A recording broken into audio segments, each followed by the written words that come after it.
Stem cell transplantation లేదంటే bone marrow transplantation ఇప్పుడు చాలా అభివృద్ధి అయి ఉన్నది. ఇప్పుడు వచ్చిన కీమోథెరపీస్ కానీ ఇప్పుడు వచ్చే టెక్నిక్స్ అన్నీ కానీ పేషెంట్స్కి అనుకూలంగా వాళ్ళ వయసు తగ్గట్టుగా వాళ్ళ ఫిట్నెస్ తగ్గట్టుగా మనం మార్చి చేసే కెపాసిటీ ఇప్పుడు ఉంది. జబ్బును బట్టి పేషెంట్ ఫిట్నెస్ బట్టి మనకి సక్సెస్ రేట్స్ అనేవి 60% నుంచి 90% వరకు కూడా ఉంటాయి. ఎక్కడో ఒకటి ట్రాన్స్ప్లాంట్ ఫెయిల్ అయిందని చెప్పి అందరికీ అట్లా ఉండదండి.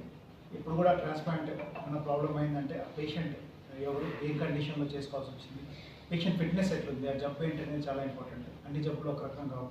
కొన్ని జబ్బుల్లో సక్సెస్ రేట్ చాలా ఎక్కువ ఉంటుంది, కొన్ని జబ్బుల్లో అయితే స్టార్టింగ్లోనే తక్కువ ఉంటుంది. వీళ్ళకి ట్రాన్స్ప్లాంట్ జనరల్గా వాళ్ళ ప్రాణాలని కాపాడడానికి చేసే ప్రక్రియగానే ఉంటుంది. ట్రాన్స్ప్లాంట్ లేకుండా జనరల్గా ఈ పేషెంట్స్ ఎవరు కూడా సర్వైవ్ కారు జనరల్. సో ఇది గుర్తుపెట్టుకోవాలి. ఇంకా ఇది శస్త్రచికిత్స అని చాలామంది నమ్ముతుంటారు. ఇది సర్జరీ కాదండి, ఇది ఒక మెడికల్ ప్రొసీజర్గానే చెప్తాం. ఇది స్టెమ్ సెల్స్ రుణ నుంచి తీసుకొని ఒక బ్లడ్ ట్రాన్స్ఫ్యూషన్ లాగా పేషెంట్కి ఎక్కిస్తాం.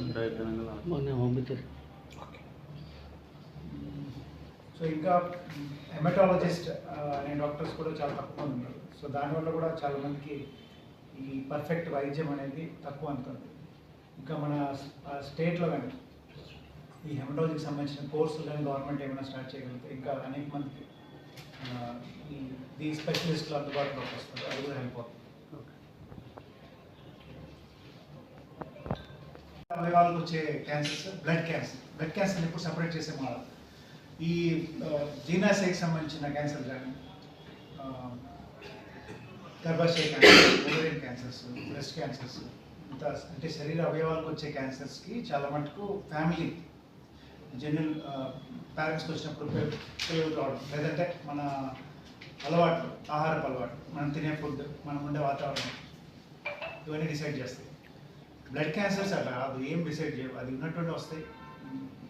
దేనికి సంబంధం ఉండదు. నువ్వు ఎంత క్లీన్ ఫుడ్ తిన్నా, ఎంత ఆరోగ్యంగా ఉన్నా, మన జనరేషన్స్ ఎంత హెల్తీగా ఉన్నా కానీ సంబంధం ఉండదు, ఎవరికన్నా వచ్చేయడం. సో బ్లడ్ క్యాన్సర్స్ని ప్రెడిక్ట్ చేయడం కష్టం. పర్టికులర్ ఈ పర్సన్కి వస్తుంది, ఈ పర్సన్ రాదని ఎవరు చెప్పలేరు.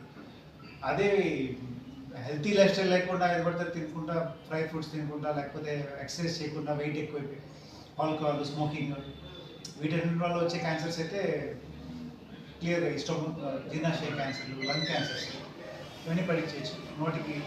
నోటి ద్వారా వచ్చే క్యాన్సర్స్ కానీ ఇవన్నీ ప్రెడిక్ట్ చేయొచ్చు. ఇది ప్రాపర్ టైం. ఇప్పుడు ముందుగా తెలుసుకోగలిగేది ఏమన్నా ఉంటుందా క్యాన్సర్ వచ్చినప్పుడు, అంటే అది ముదరకుండా ముందుగా మనం అనుకోవచ్చా అనుకునేది కొన్ని క్యాన్సర్లు ఉంటుంది. ఇప్పుడు సర్వైకల్ క్యాన్సర్ ఉంది. మనం ఏంటంటే అది యూజువల్గా 50 ఏళ్ళు 40 ఏళ్ళు దాటినాక వస్తుంది చాలా మంది. ప్యాప్స్మియర్ అనే టెస్ట్ ఉంది, ఈజీ టెస్ట్. అది చాలా సింపుల్ ఓపీడీ టెస్ట్. అది చేసుకుని ముందుగా పిక్ చేయొచ్చు. మ్యామోగ్రఫీ కూడా అంతే, బ్రెస్ట్ క్యాన్సర్స్ ముందుగా కనుక్కోవడానికి. ప్రోస్టేట్ క్యాన్సర్ కూడా ఉంది ముందుగా డిటెక్ట్ చేయడానికి, కానీ అన్నిటికీ లేవు. అదే ప్రాబ్లం. ఎస్పెషల్లీ బ్లడ్ క్యాన్సర్స్కి అయితే నువ్వు క్యాన్సర్ వస్తే తప్ప తెలియదు. ఆ క్యాన్సర్ వస్తే స్టార్ట్ అయ్యేది తుఫాన్ లాగా స్టార్ట్ అవుతుంది. సో బ్లడ్ క్యాన్సర్స్ని ముందుగా గుర్తించడం చాలా కష్టం. కొన్నింటిని గుర్తించే ప్రక్రియలు ఉన్నాయి, కానీ అన్నింటికీ లేవు. మేబీ ఇంకా